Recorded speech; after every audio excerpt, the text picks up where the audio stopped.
আমার ভাইয়েরা দোস্ত আহবাব, শেখ মুজিবুর রহমান বঙ্গবন্ধু জাতির পিতা। কি আগে বুঝেন, এরপরে উত্তর দিবেন। বাংলাদেশ নামক রাষ্ট্রটার প্রতিষ্ঠাতা আওয়ামী লীগের দাবি হিসাবে আপনারা সবাই এটাকে সমর্থন করবেন, এটা আমি বলি না।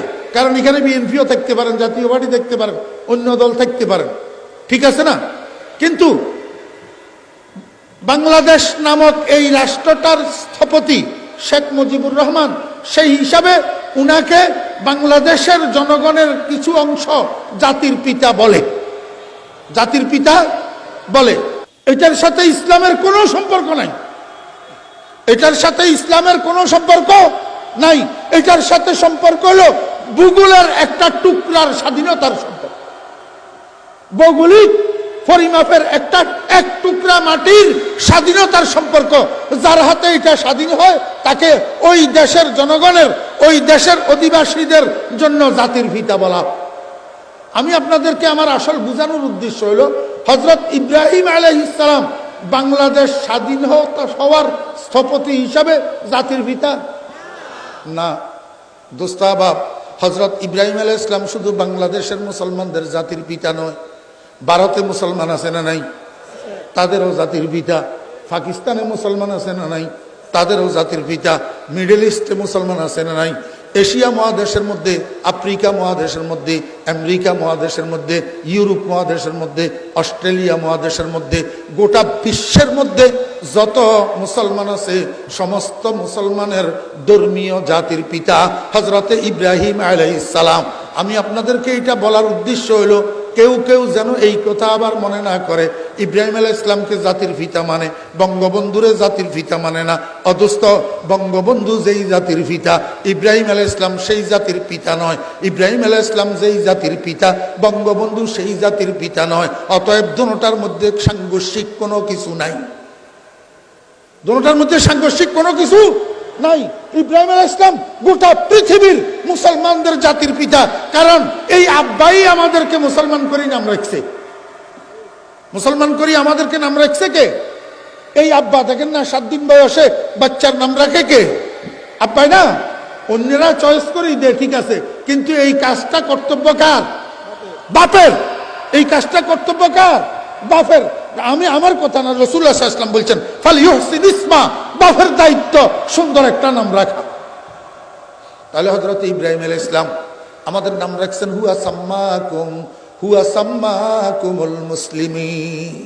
আমাদেরকে মুসলমান করে নাম রাখছেন হযরত ইব্রাহিম আলাইহিস সালাম। এই জন্য গোটা পৃথিবীর মুসলমানদের জাতির পিতা। একটু বাঙ্গি বলতে হবে যাতে কারো মনে কষ্ট না যায়। মুসলিম জাতির পিতা, মুসলিম জাতির পিতা, মুসলিম জাতির পিতা। এইটাও হয় নাই, এটাও হয় নাই। কেন হয় নাই আমি আপনাদেরকে একটু বুঝাই। আমাদের জাতীয় পরিচয় 3টা। জাতীয় পরিচয় 3টা। যদি আপনারে কেউ জিজ্ঞাসা করে তোমার জাতীয়তা কি, আপনি বলবেন আমি বাঙালি বাংলাদেশি মুসলমান। আমি বাঙালি বাংলাদেশি মুসলমান। বলে হুজুর এতগুলা কেন? এতগুলা হওয়ার কারণ আছে।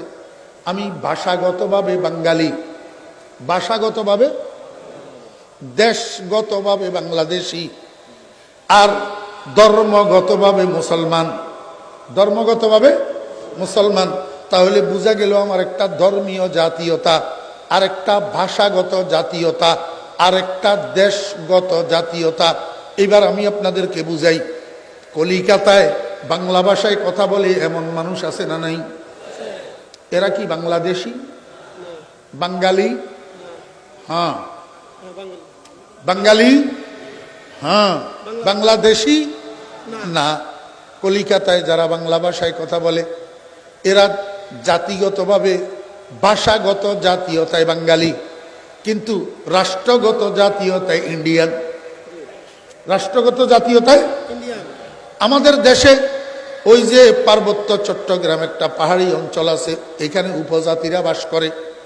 এই উপজাতিরা মারমা ভাষায় কথা বলে, চাকমা ভাষায় কথা বলে, মুজ্জা ভাষায় কথা বলে, বাংলা জানে না, বাংলা জানে না।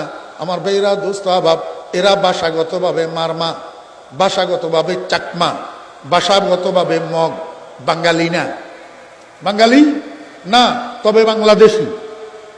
তবে কি বাংলাদেশি, কারণ এরা বাংলাদেশ নামক রাষ্ট্রের নাগরিক। বাংলাদেশ নামক রাষ্ট্রের কি নাগরিক, ধর্মগতভাবে অমুসলিম, ধর্মগতভাবে অমুসলিম। তাহলে বোঝা যায় বাংলাদেশে অবাঙ্গালি আছে বাংলাদেশি যারা, আর ইন্ডিয়াতে বাঙালি আছে অবাংলাদেশি যারা। ঠিক না বে ঠিক? তাহলে আমরা যে মাঝখানে, আমরা কি, আমরা বাঙালি যে এই কথাও ঠিক ভাষাগতভাবে, আমরা বাংলাদেশি যে এই কথাও ঠিক, হ্যাঁ, রাষ্ট্রগতভাবে, আর আমরা মুসলমান যে এই কথাও ঠিক ধর্মগতভাবে। আমাদের জাতীয় পরিচয় কয়টা হইল? এবারে আমারে একটু বুঝান দোস্ত।